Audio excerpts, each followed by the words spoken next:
لا إله إلا الله لا إله إلا الله لا إله إلا الله لا إله إلا الله.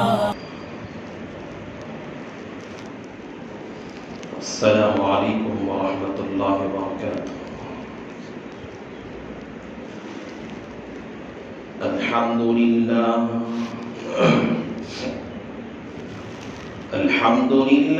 نحمده ونستعينه ونستغفره ونؤمن به ونتوكل عليه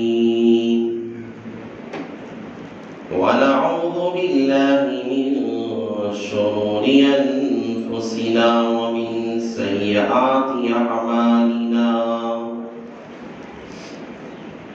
من يهده الله فلا مضل له ومن يضلله فلا هادي له ونشهد أن لا إله إلا الله وحده لا شريك له ونشهد أن سيدنا ومولانا محمدا عبده ورسوله صلى الله عليه وعلى آله وأصحابه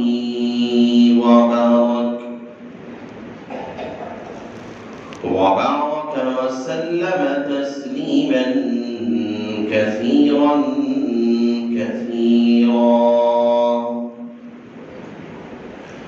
أما بعد فأعوذ بالله من الشيطان الرجيم. بسم الله الرحمن الرحيم. يا أيها النبي قل لأزواجك وبناتك ونساء المؤمنين يدنين عليهن من جلابيبهن ذلك أدنى أن يعرفن ولا يؤذين وكان الله غفورا رحيما. وقال النبي صلى الله عليه وسلم المرأة عورة. وقال النبي صلى الله عليه وسلم الحياء شعبة من الإيمان أو كما قال النبي عليه الصلاة والسلام. رب اشرح لي صدري ويسر لي أمري واحلل عقدة من لساني يفقهوا قولي.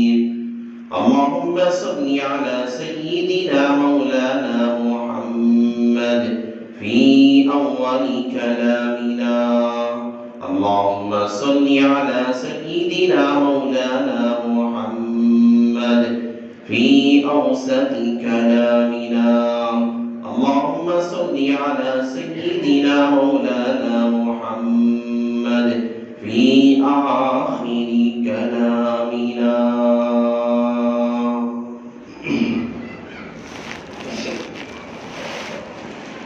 معزز سامعین اکرام،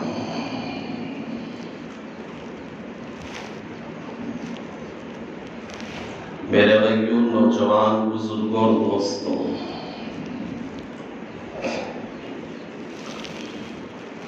یہ مہینہ رجب المجرب کا مہینہ ہے۔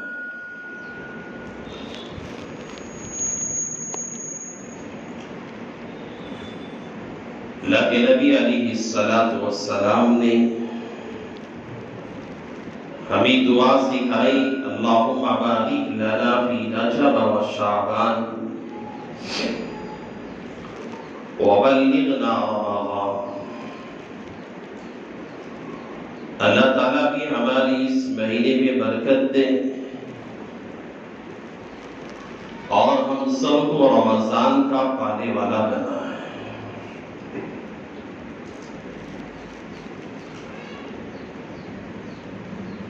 دیکھیے اللہ تعالیٰ نے ہم بندوں میں چند احکامات اللہ نے نافذ کیے ہیں جن کا ہر بندے کو عمل کرنا، اس اعمال پر چلنا ضروری اور لازم ہوتا ہے،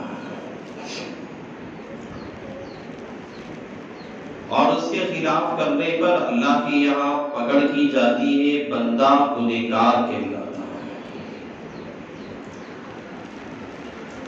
نماز ہے یہ اللہ کے احکامات میں سے سب سے اہم ترین فریضہ ہے۔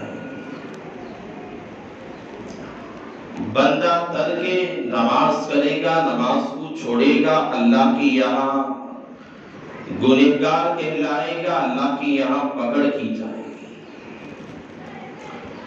اسی طرح رمضان کے روزے، یہ رمضان کے روزے ہر مسلمان پہ فرض ہے۔ کوئی بندہ رمضان کے روزوں کو ترک کر دیتا،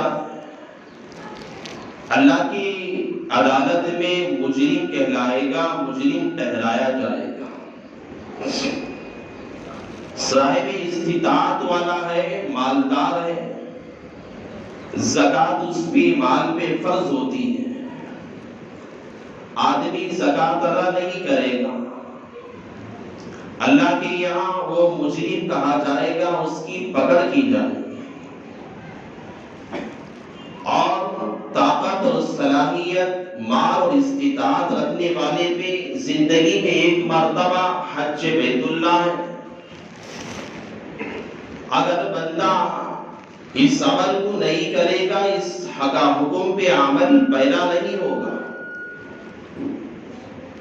اللہ کے یہاں یہ بندہ مجرم کہا جائے گا۔ جس طرح نماز، روزہ، زکوٰۃ ہے، حج بیت اللہ ہے، یہ احکامات ہیں، یہ اللہ کی طرف سے بندوں پہ لازم ہے۔ ہر بندہ اس حکم کے کرنے کے لیے ضروری ہے، اگر نہیں کیئر کرے گا اللہ کے یہاں پکڑ کی جاتی ہے، اللہ کی عدالت میں وہ بندہ مجرم ٹھہرایا جائے گا۔ اسی طرح جس طرح ہم بندوں پہ اللہ کے احکامات، یہ نماز، روزہ، زکوٰۃ، حج بیت اللہ، انہی احکامات میں سے اللہ کا حکم ایک یہ بھی ہے کہ مؤمنین میں سے عورتوں پر اللہ نے پردہ اللہ نے فرض قرار دیا۔ جس طرح نماز کا چھوڑنا آدمی گنہگار کہلاتا ہے، زکوٰۃ کے نہ دینے پہ اللہ کے یہاں مجرم ٹھہرایا جاتا ہے، اور حج کے نہ کرنے پہ مالدار اللہ کی عدالت میں مجرم کہا جائے گا، اللہ کے یہاں پکڑ کی جائے گی، اللہ کے احکامات کی خلاف ورزی کرنے والا، اللہ کے حکم کی حکم عدولی کرنے والا اور اللہ کے احکام کا کھلواڑ کرنے والا کہا جائے گا۔ اسی طرح اگر دنیا میں کوئی بندی پردے کی پابندی نہیں کرتے اور بندے اپنی عفت اور اپنی عصمت، اپنی عزت، اپنی آبرو کی حفاظت نہیں کرتے، اللہ کے یہاں بھی اس بندے کی پکڑ کی جاتی ہے۔ جو مقام نماز کا ہے اور جو مقام روزے کا ہے، جو مقام حج بیت اللہ کے کرنے کا ہے، اور جو مقام اللہ کے راہ میں مالداروں کے خرچ کرنے کا ہے، اسی طرح کا درجہ و مقام اللہ تبارک و تعالیٰ نے مومن عورتوں پر، مسلمان عورتوں پر اللہ تعالیٰ نے پردے کو اللہ نے فرض قرار دیا۔ آج دنیا کے اندر آزاد قسم کے کچھ لوگ اور اغیار کی تعلیم پہ عمل کرنے والے لوگ، ایسے آزاد ذہنیت رکھنے والے کئی مسلم گھرانے بھی ایسے ہیں جو ایک پردے کو عار سمجھا جاتا ہے، کمزوری سمجھی جاتی ہے، اور کہا جاتا ہے کہ عورت کو تو آزاد رکھنا چاہیے، اس کی زندگی آزاد رہنا چاہیے، مرد جس طرح آزاد گھوم سکتا ہے، جہاں چاہے جا سکتا ہے اور جہاں چاہے آ سکتا ہے، جس جگہ پہ جائے رہ سکتا ہے، جس جگہ پہ چاہے جہاں چاہے جا سکتا ہے، آزاد ہے، جس طرح ایک مرد کے اندر اللہ نے آزادی رکھی ہے، اور اسی طرح عورت بھی تو ایک انسان ہے اور اس عورت کو بھی تو آزادی دینی چاہیے۔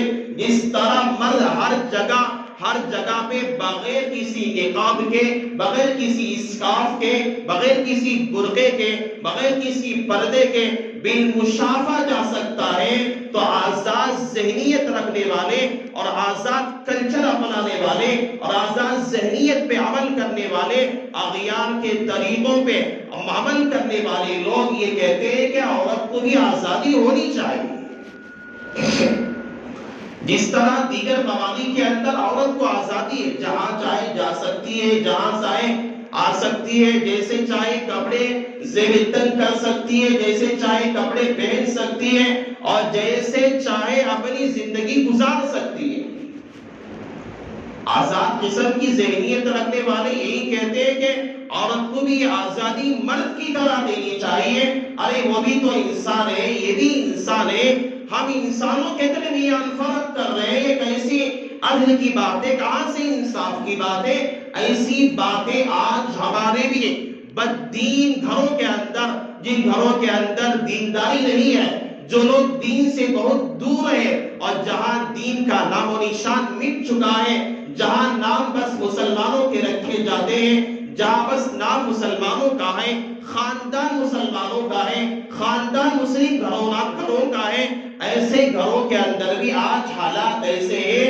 یہ عورت کو پردہ اور اپنی بچیوں کو اسکارف پہنانا، اپنی بچیوں کو پردے کے پابند بنانا اور اپنی بچیوں کو اور جو ہے اوڑھنی کا اڑانا، یہ ایسا معیوب سمجھا جاتا ہے، معیوب سمجھا جاتا ہے۔ ہم دیکھتے ہیں شادی بیاہ کے موقع پر اپنی بچی کو لانے والی ماں خود کہتی ہے کہ بیٹا اپنی جو ہے اسکارف کو اتار دے، اپنی اوڑھنی کو اتار دے۔ وہ کھلے سر میں بغیر برقعے کے، بغیر اسکارف کے اور بغیر کسی پردے کے گھوم کے رہتی ہے اور یہ سمجھتی ہے کہ یہی ہمارا آزادانہ کلچر ہے اور یہی اسی بات کو فخر سمجھا جاتا ہے اور اسی بات کو سمجھا جاتا ہے کہ میری بچی بہت زیادہ اہم کام کر رہی ہے، ہم بڑے اونچے خاندان والے ہیں، آفیشلز لوگ ہیں، بڑے خاندان کے ہم لوگ ہیں۔ یہ طریقہ ہمارے غیروں کی بات دور کی ہے، اسکولوں کی بات دور کی ہے، کالجوں کی بات الگ ہے، یونیورسٹیوں کی بات الگ ہے، لیکن آج ہمارے گھروں کا حال کیا ہے ہم جانتے ہیں۔ یہ اعتراضات جو ہوتے ہیں، اللہ نے عورت کو آزادی کیوں نہیں دی؟ اللہ عورت کو جگڑ کے کیوں رکھتا ہے؟ اللہ نے عورت کے لیے پردے کے اندر کیوں قید کر کے رکھا ہے؟ یہ جو سوالات ہوتے ہیں اس کے عقلی دلائل بھی اللہ نے دیے۔ عقل یعنی عقل سے بھی بات سمجھی جا سکتی ہے اور نقلی دلائل بھی ہے، یعنی نقلی دلائل اللہ نے اپنے کلام میں حکم فرمایا، اللہ تبارک و تعالیٰ نے حدیث پاک کے اندر بات سمجھائی۔ آپ کو میں حکم دے، آپ کو میں سمجھاتا ہوں۔ اللہ تعالیٰ نے جو حکم دیا ہے، اللہ نے اپنے کلام پاک میں کہا یا ایھا النبی قل لازواجک وبناتک ونساء المؤمنین یدنین علیہن من جلابیبہن۔ اللہ تبارک و تعالیٰ اپنے حبیب سے، اپنے رسول سے، اور جو دنیا میں خاتم النبیین ہے، سید الاولین ہے، سید الآخرین ہے، ساقی کوثر ہے، شافی محشر ہے، اللہ کے نبی علیہ السلام کا اتنا بڑا مقام، اتنا بڑا درجہ اللہ نے اس پوری کائنات کا نظام پیغمبر کے صدقے میں اللہ نے قائم کیا اور تا قیامت تک یہ نظام چلے گا، میرے پیغمبر کے صدقے میں چلے گا۔ اللہ تبارک و تعالیٰ ایسے نبی سے، اللہ تبارک و تعالیٰ ایسے رسول سے، اللہ تبارک و تعالیٰ اپنے نام کے بعد جس نبی کا اللہ نے نام لکھوایا اور اللہ نے اپنے عرش کے نیچے لا الہ الا اللہ محمد رسول اللہ ایسے نبی سے اللہ کا خطاب ہے. اللہ کہتا ہے یا ایھا النبی، اے میرے نبی، اے میرے رسول، قل لازواجک، اپنے ازواج سے کہہ دو، اپنی بیویوں سے کہہ دو اللہ ہم سے نہیں بلکہ ہم تو کیا ہے پیغمبر کے سامنے اللہ سارے انبیوں کے سردار، سارے رسولوں کے سردار، اللہ خاتم النبیین سے اللہ کا خطاب ہے. اللہ کہتا ہے یا ایھا النبی، اے نبی، قل لازواجک، آپ کہہ دیجئے اپنی بیویوں سے، وبناتک، اور اپنی بیٹیوں سے کہہ دیجئے. ارے کس کی مثال دے رہے؟ ازواج مطہرات، پیغمبر کی بیویاں، اللہ نے جسے اپنے نام کے بعد اپنا نام لکھوایا اور اتنا بڑا مقام اللہ نے اللہ کے رسول علیہ السلام کو دیا، اور اس کے لیے اللہ نے ازواج بیویاں اللہ کیسی پاک دامن اللہ نے دیا. اس کے باوجود اللہ کہتا ہے اپنی بیویوں سے کہیے اے رسول، اے نبی اپنی بیٹیوں سے کہیے، والمسلمات، اور اپنے مسلمان عورتوں سے کہیے یدنین علیہن من جلابیبہن.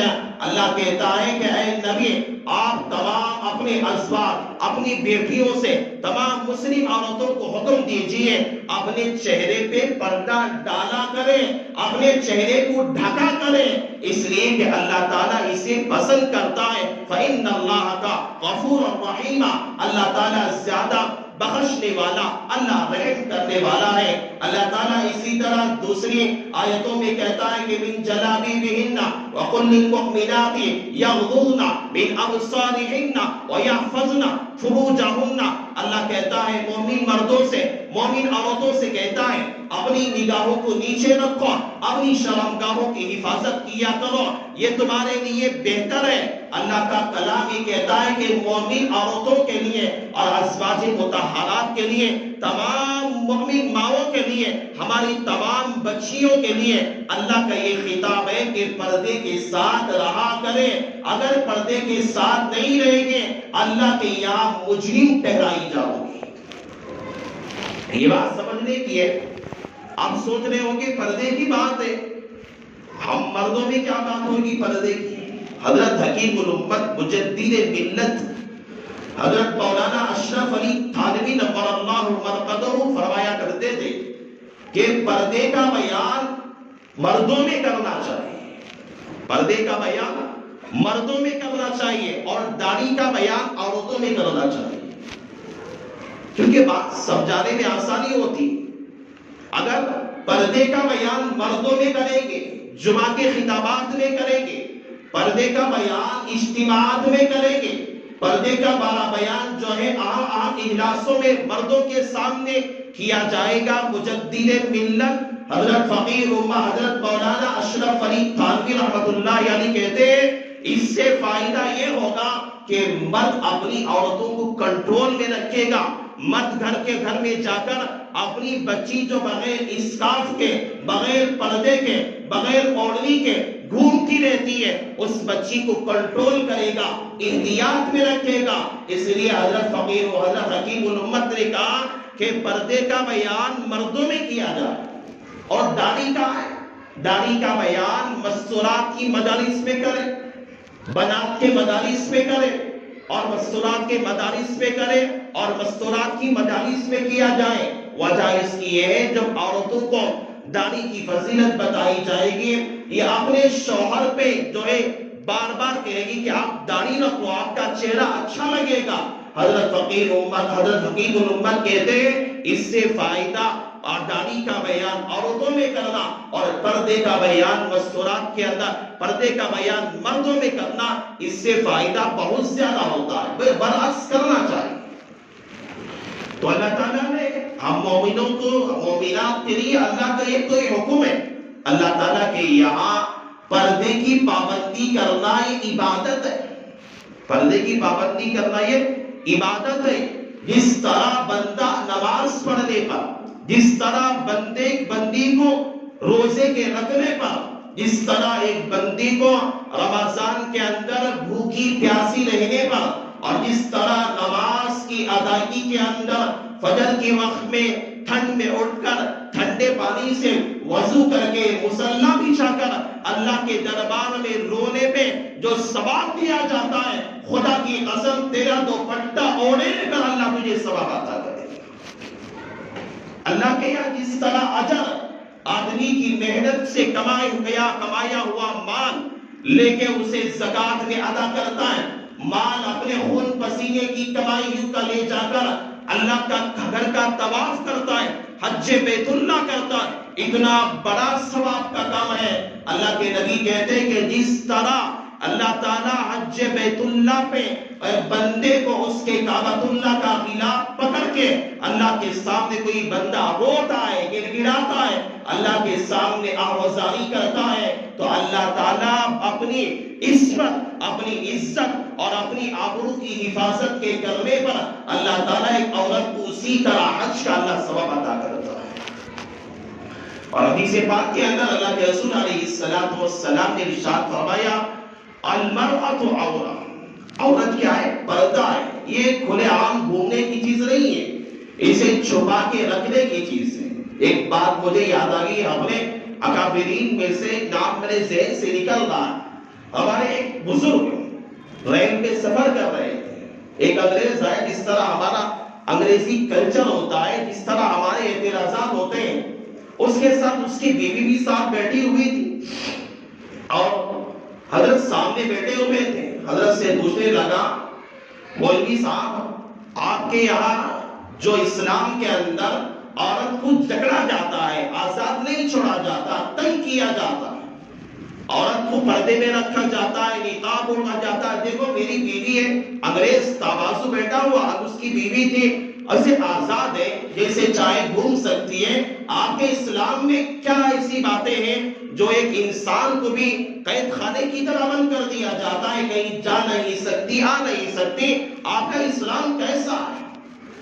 تو صلی اللہ علیہ نے جب یہ اس کی باتیں سنی، بعض باتیں ہر آدمی دلائل مانتا نہیں، ایک آدمی بہت بڑا جاہل ہے، اس کے سامنے آپ دلائل کا انبار لگا دو، قرآن کی ساری آیتیں پڑھ کے بھی سنا تو ماننے کے لیے تیار نہیں ہوتا۔ حضرت نے گرمی کا زمانہ تھا، حضرت نے ایک نیمبو اپنی بیاگ سے نکالے اور اس کے سامنے اس نیمبو کو کاٹنے لگے۔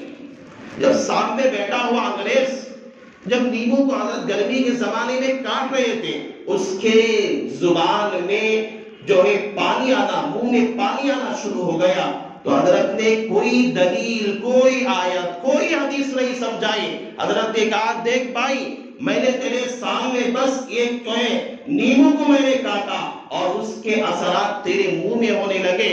اسی طرح عورتیں اگر باہر گھومتی رہی، پھر بھی اسی طرح بغیر برقع کے، بغیر پردے کے گھومتی رہی۔ اسلام یہ نہیں چاہتا کہ کہیں جس طرح میری تیری بیوی، تیری بیٹی یہاں سے گھومتی رہے اور کوئی دیکھ کر اسے غلط نگاہوں سے دیکھے، یہ اسلام پسند نہیں کرتا۔ انگریز کہنے لگا حضرت آپ کی کتاب، آپ کا قرآن، آپ کے احادیث سب ایک جگہ ہے، لیکن آپ نے جو بات مجھے سمجھائی ہے سارا اسلام مجھے سمجھ نہیں آتا۔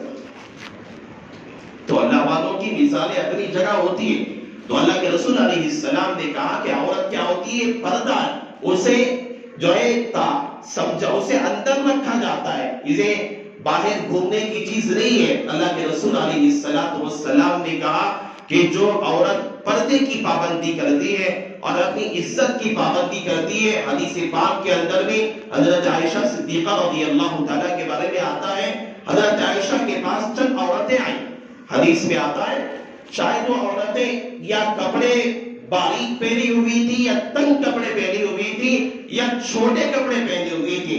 حضرت عائشہ نے کہا کہ اے مومنات، اگر تم مسلمانوں میں سے ہو، تمہارے لیے یہ کپڑے پہننا صحیح نہیں ہے، یعنی مسلمان کے لیے، مسلم عورتوں کے لیے، ہماری بچیوں کے لیے چھوٹے چھوٹے کپڑے پہننا، بغیر اسکارف کے، بغیر کرتے کے گھومنا یہ صحیح نہیں ہے۔ حضرت عائشہ نے فرمایا کہ مسلمان کی شان اور مسلمان کی شان اس سے گوارا نہیں کرتی ہے کہ وہ بغیر برقعے کے رہا کرے۔ یہ بات حضرت عائشہ صدیقہ رضی اللہ تعالیٰ عنہا، ازواج مطہرات میں پردے کا اہتمام کیسے تھا آپ سمجھیے۔ اللہ کے رسول کے انتقال کے بعد جب روزے مبارک پہ حضرت عائشہ جایا کرتی تھی تو بغیر پردے کے جاتی تھی اپنے شوہر یعنی اللہ کے رسول علیہ السلام کی قبر اطہر کی زیارت کر کے آتی. اس کے بعد حضرت ابو بکر صدیق کا انتقال ہو گیا. اللہ کے رسول کے داہنی جانب میں حضرت ابو بکر صدیق کو دفنایا گیا. جب بھی روزے مبارک پہ حاضری ہوتی بغیر جو ہے پردے کے جاتی اور واپس آ جاتی. اس کے بعد جب دوسرے خلیفہ حضرت عمر فاروق رضی اللہ تعالیٰ کا جب انتقال ہو گیا تو حضرت عمر فاروق کو جب اللہ کے نبی علیہ السلام کے جو ہے پہلو میں دفن کیا گیا. حضرت اماں عائشہ کا پردہ آپ دیکھیے, حضرت اماں عائشہ کی آپ کی عفت کو دیکھیے. اللہ تعالیٰ نے اتنی پاکیزہ عورتیں ایک نبی کو دیا اور دینے کے بعد اللہ کہتا ہے کہ اے نبی اپنی عورتوں سے کہیے کہ پردے کی پابندی کریں. حضرت عائشہ جب جاتی تھی روزے اطہر پہ 3 قبریں تھی, ایک حضرت اللہ کے رسول علیہ السلام کی, حضرت ابو بکر کی, حضرت عمر فاروق کی. 2 قبریں تھی پردے بغیر پردے کی جایا کرتی تھی. جب حضرت عمر فاروق کو دفن کیا گیا جب جایا کرتی تھی کبھی کبھی تو پردے کے ساتھ جایا کرتی تھی.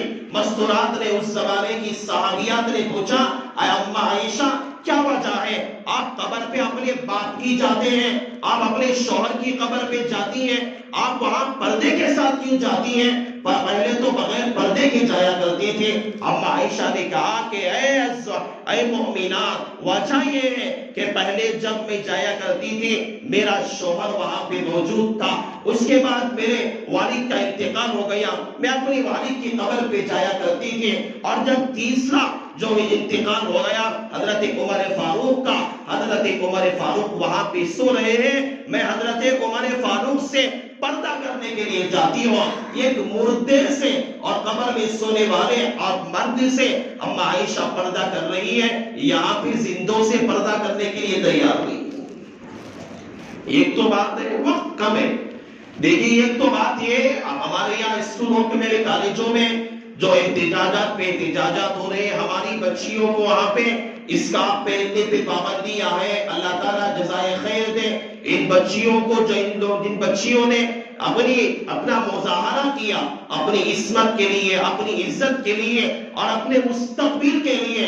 حضرت فاطمہ کا جذبہ پیدا کیا, حضرت رقیہ کی جذبہ پیدا کیا, اماں عائشہ کی عفت کی پاک دامنی کا مظاہرہ ان بچیوں نے کیا. ہم جو ہے لاکھ جو ہے ان کے لیے سعادت کی بات کرتے ہیں, یہ قابل تعریف باتیں, یہ ساری باتیں الگ ہیں. یہ حکومت کی طرف سے جو ہے ہم پہ ٹارچر کیا جا رہا ہے یا ہمیں ٹارگٹ بنایا جا رہا ہے, یہ ساری باتیں اپنی جگہ ہیں. ہم جو ہے سوچ رہے ہیں اسکولوں کی بات, جہاں پہ اسکولوں کے اندر پابندیاں لگائی جا رہی ہے وہ بات الگ ہے, لیکن جن اسکولوں میں آپ غور کر کے سنیں میری بات یہ, جن اسکولوں کے اندر آج ہماری یہ بچیاں پڑھتی ہیں, جن کالجوں کے اندر مسلم گھرانے کی بچیاں پڑھ رہی ہیں, وہاں پردے پہ پابندی نہیں ہے.